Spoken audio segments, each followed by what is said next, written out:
உங்களுக்கு தியேட்டர்ல புதிய படம் பார்க்கக்கூடிய பழக்கம் இருக்கா? இருக்கு. உங்களுக்கு ரோட்டு கடையில அல்லது ஃபாஸ்ட் ஃபுட் கடையில சாப்பிடக்கூடிய பழக்கம் இருக்கா? இருக்கு. உங்களுக்கு டெய்லியும் சோசியல் மீடியாவை ஸ்க்ரோல் பண்ணக்கூடிய ஒரு பழக்கம் இருக்கா? இருக்குப்பா, இருக்கு. ஆனா பணம் சம்பாதிக்கணும் அப்படின்ற ஒரு எண்ணமும் சம்பாதிக்கக்கூடிய பணத்தை எப்படி பெருக்கணும் அப்படின்ற ஒரு ஐடியா இருக்கா? பெரிய ஒரு கொஸ்டின் மார்க். அப்படிதானே? காசு சேர்க்கக்கூடிய பழக்கம் இருக்குப்பா, ஆனா எப்படி சேர்க்கறதுன்னு தெரியல. ப்ரோ, நான் ஃபிக்ஸட் டெபாசிட்ல கொஞ்சம் அமௌண்ட் போட்டு வச்சிருக்கேன் ப்ரோ. அண்ணா, நான் இடம் வாங்கி வச்சிருக்கேன்னா.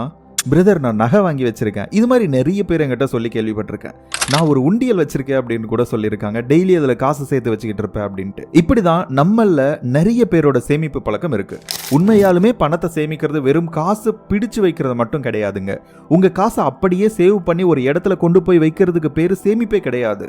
அப்படி அந்த காசு ஒரு இடத்துல இருந்தா, இன்னைக்கு 1 லட்சம் ரூபாய் வச்சிருக்கீங்க அப்படின்னா 2030 அல்லது 2028 ஒரு 5 வருஷம் கழிச்சு அது 70,000 அந்த மதிப்புக்கு போயிடும். இப்படி பணத்தோட வேல்யூ நாளுக்கு நாள் மாறிக்கிட்டே குறைஞ்சுக்கிட்டே இருக்கிறது, பணம் வளராம ஒரே இடத்துல இருக்கிறதுக்கு பேரு சரியான சேமிப்பா இருக்கவே முடியாது இல்லையா? சோ அதை பத்தி தான் நம்ம தெளிவா பார்க்க போறோம். ஒரே இடத்துல பணத்தை வச்சிருக்கிறதுக்கு பேரு சரியான சேமிப்பா இருக்க முடியாது அப்படின்ட்டு நான் சொல்றேன். அதை பத்தி நீங்க என்ன நினைக்கிறீங்க? இன்னைக்கு இந்த வீடியோல வலிமையான, எளிமையான, நியாயமான எதிர்காலத்துக்கு தயார் செய்யற மாதிரி பணத்தை சரியா சேமிக்கிறவனோட நடவடிக்கைகள் எப்படி இருக்கும் அப்படின்னு பார்க்க போறோம்.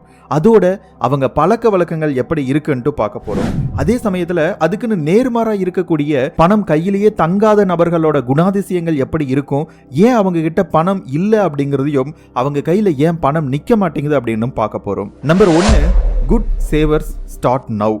பெரும்பாலும் நம்ம எல்லாருக்குமே சின்ன வயசுல நம்முடைய அம்மா அப்பா உண்டியல் வாங்கி கொடுத்து அதுல காசு சேர்க்கக்கூடிய ஒரு பழக்கத்தை நமக்கு கொண்டு வந்திருந்திருப்பாங்க. கிடைக்கக்கூடிய காசை எல்லாம் போட்டு சேர்த்து வை, இந்த வருஷம் தீபாவளிக்கு உனக்கு பிடிச்ச ட்ரெஸ்ஸை நீயே வாங்கிக்கலாம், இல்லைன்னா அந்த பணத்தை வச்சு உனக்கு தேவையான விளையாட்டு பொருள் அல்லது பட்டாசு வாங்கிக்கலாம் அப்படின்னு சொல்லி ஒரு உண்டியல் வாங்கி கொடுத்துருவாங்க. அந்த குழந்தைங்க அதுல காசு சேர்த்து வச்சு ஓரளவுக்கு மேல காசு சேர்ந்ததுக்கு அப்புறம் அது அம்மாவோ அப்பாவோ அவங்களோட செலவுக்காக அந்த குழந்தைங்கிட்ட கேட்கறதெல்லாம் எல்லாரோட வீட்லயுமே விளையாட்டா நடக்கக்கூடிய ஒரு விஷயமா இருக்கும். இன்னைக்கு வரைக்கும் இது ஒரு விளையாட்டுத்தனமான சேமிப்பா தான் இருக்கே தவிர, சேமிப்பு அப்படின்னா என்னன்னு அந்த குழந்தையோட ஆள் மனசுல பதிய வைக்கிறதுக்கான எந்த ஒரு முயற்சியும் பண்ணதா தெரியல. ஏன்னா குழந்தைங்களே சேர்த்தன காசை அவங்களே எடுத்து அவங்களுக்கு விருப்பப்பட்ட மாதிரி செலவு பண்ணட்டும் அப்படின்னு விட்டுறோம். அந்த குழந்தைங்களுக்கு தேவையா இருக்கக்கூடிய ஏதாவது ஒரு பொருளை வாங்கி கொடுத்து அந்த காசை செலவு பண்ணிடுவாங்க. பட் அப்படி பண்ணாம அந்த குழந்தை வளர்ந்து ஒரு 20 வயசு 25 வயசு ஆகும்போது அவன் சேர்த்து வச்ச காசெல்லாம் இப்ப நினைச்சு பார்க்க முடியாத அளவுக்கு ஒரு மதிப்போட இருந்தா எப்படி இருக்கும்? அதாவது சின்ன வயசுல ஆரம்பிச்ச அந்த சேமிப்பு பல கோடியா மாறி இருந்தா அது எப்படி இருக்கும்? அதுதான் உண்மையான சேமிப்பும் கூட. அப்போ பெற்றோர்கள் சொல்லி கொடுக்க வேண்டியது, சின்ன சின்ன பணம் குழந்தைங்க கையில கிடைக்கும் போது அதை சேர்த்து வைக்கிறேன் அப்படின்ட்டு பெரியவங்களே ஹேண்டில் பண்ணி ஒரு நல்ல விஷயத்துல இன்வெஸ்ட் பண்ணி அந்த பணத்தை பல மடங்கு பெருக்கிறதா கரெக்டான சேமிப்பா இருக்கும். இப்போ உங்க கையில இருக்கக்கூடிய ஒரு 1000 ரூபாய் அல்லது 10,000 ரூபாய் ஒரு 10 வருஷம் கழிச்சு 20 வருஷம் கழிச்சு அது எவ்வளவு பெருசா வளர்ந்திருக்கும் தெரியுமா? சரியான சேமிப்பா இருந்தா. சோ இப்போ நீங்க முடிவு பண்ணுங்க, நீங்க பண்ணிட்டு இருக்கக்கூடிய சேமிப்பு சரியான சேமிப்பா, எதிர்காலத்துல வளரக்கூடிய சேமிப்பா இருக்கா இல்லையா அப்படின்னு சொல்லிட்டு பிளான் பண்ணுங்க. எப்படியெல்லாம் சேவ் பண்ணலாம், எந்த வகையில எல்லாம் சேமிப்பை ஆரம்பிக்கலாம், எதுல இன்வெஸ்ட் பண்ணா பணம் பெருகும், இது எல்லாத்தையுமே கொஞ்சம் டைம் எடுத்து கத்துக்கோங்க. இதுக்கு மேல என்ன பண்ண போறோம், ரொம்ப டைம் ஆயிடுச்சு அப்படின்ட்டு ஃபீல் பண்ண எல்லாம் வேணாம். இன்னும் டைம் இருக்கு. உங்க பணத்தோட வேல்யூ இன்க்ரீஸ் பண்றது உங்க கையில மட்டும்தான் இருக்கு. So start now. நம்பர் 2 என்ன தெரியுமா? Good savers know the difference between wants and needs. ஒரு நல்ல சேமிப்பாளர் தேவைக்கும் விருப்பங்களுக்கும் இடையிலான வேறுபாட்டை தெளிவா புரிஞ்சு வச்சிருக்காங்க. நீங்க என்கிட்ட கேட்டீங்க அப்படின்னா நம்ம எல்லாருமே டிஸ்கஸ் பண்ணி பேச வேண்டிய ஒரு விஷயம் அப்படின்னா இதை தான் சொல்லுவேன். ஏன்னு கேட்டீங்கன்னா அந்த அளவுக்கு நம்மளை சுத்தி வலை விரிச்சு வச்சிருக்காங்க. எது தேவையான செலவு, எது தேவையில்லாத செலவுன்னு நமக்கே தெரியறதில்ல. அந்த அளவுக்கு இருக்கு நம்ம நிலைமை.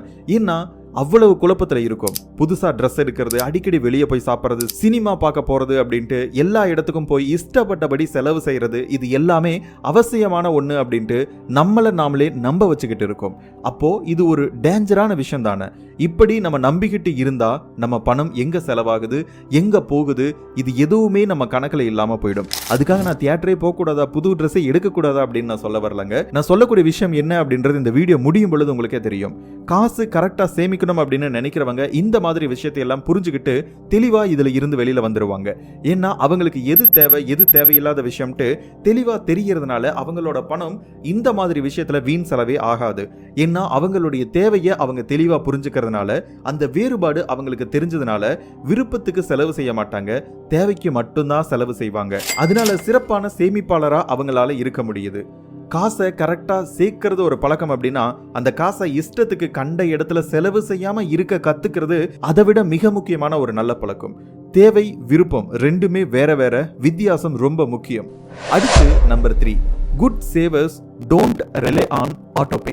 ஆட்டோபே மேல நம்பிக்கை வைக்கிறதே கிடையாதுங்க.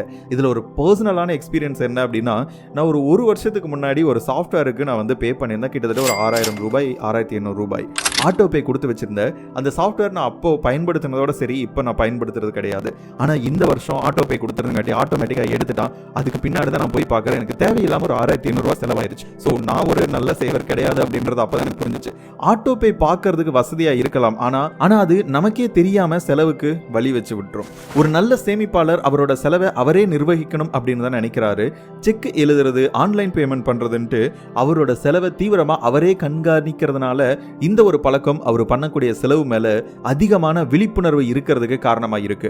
அப்படியே அவர் ஆட்டோபே யூஸ் பண்ணாலும் அதுல நடக்கக்கூடிய பண பரிவர்த்தனையை வழக்கமா சரி பார்த்து அவரோட செலவு கணக்கு அவர் கண்ட்ரோல வச்சிருக்கணும் அப்படிங்கறதுல சரியா இருப்பாரு. ஸோ இந்த ஆட்டோபே இப்போ நிறைய சாஃப்ட்வேர்ஸ் நிறைய ஆப்ஸுக்கு நம்ம ஆட்டோபே பண்ணி வச்சிருப்போம். ஸோ நீங்க என்னென்ன விஷயத்துக்கெல்லாம் ஆட்டோபே கொடுத்துருக்கீங்க அப்படின்ட்டு கூகுள் பேல செட்டிங்ஸ்ல போயிட்டு நீங்க செக் பண்ணிக்கலாம்.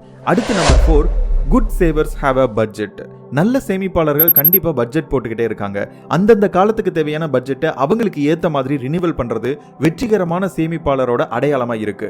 அவங்களோட வருமானம், அவங்களோட செலவு இதெல்லாம் துல்லியமா கண்காணிக்கிறதுனால அவங்க பணம் எங்க போகுது அப்படின்னு அவங்களுக்கு நல்லாவே தெரிஞ்சுக்க முடியுது. இங்க எல்லாருமே பணம் சம்பாதிக்கிறதுக்கு தான் போராடுறாங்களே தவிர ஒரு மாசம் ஆகக்கூடிய செலவை பத்தி பெருசா யோசிக்கிறதே கிடையாது. அந்த செலவுகளை எப்படி குறைக்கலாம் அப்படிங்கறத பத்தி யோசிக்கிறது கிடையாது. பணம் எங்க போகுது, எதுக்காக செலவாகுது அப்படின்ட்டு நம்ம எல்லாத்துக்குமே நல்லா தெரிஞ்சிருக்கணும். அதுக்கு நம்ம என்ன பண்ணணும் அப்படின்னா, மாசம் பட்ஜெட் போடணும். பட்ஜெட்டுக்குள்ள நம்மளுடைய வரவு செலவு கணக்குகள் எல்லாமே முடிச்சுக்கணும். அடுத்து நம்பர் 6, நல்ல சேமிப்பாளர்கள் தங்களுடைய வசதிக்கும் கீழே தான் வாழ்றாங்க.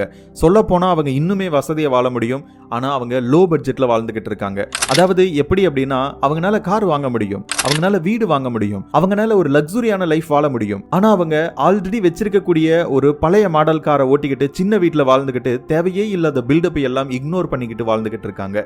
இங்க அவங்க புரிஞ்சு வச்சிருக்கிறது என்ன அப்படின்னா, நம்மளால ஒரு விஷயம் வாங்க முடியும் அப்படின்னா அது நம்ம வாங்கியே ஆகணும் அப்படின்றது அர்த்தம் கிடையாது. அது ஒரு நல்ல விஷயமும் கிடையாது அப்படின்றது. கார் வாங்க முடியும், ஆனா வாங்கியே ஆகணுமா என்ன? கண்டிப்பா இல்ல. தாங்கிட்ட இருக்கக்கூடிய பழைய காரை கூட மெயின்டைன் பண்ணி நல்லா ஓட்டிக்க முடியும் அப்படின்றது அவங்க தெளிவா புரிஞ்சு வச்சிருக்காங்க. அவங்க செலவு பண்ணக்கூடிய ஒவ்வொரு பைசாவையும் முழுசா சுய நினைவோட செலவு பண்றாங்க.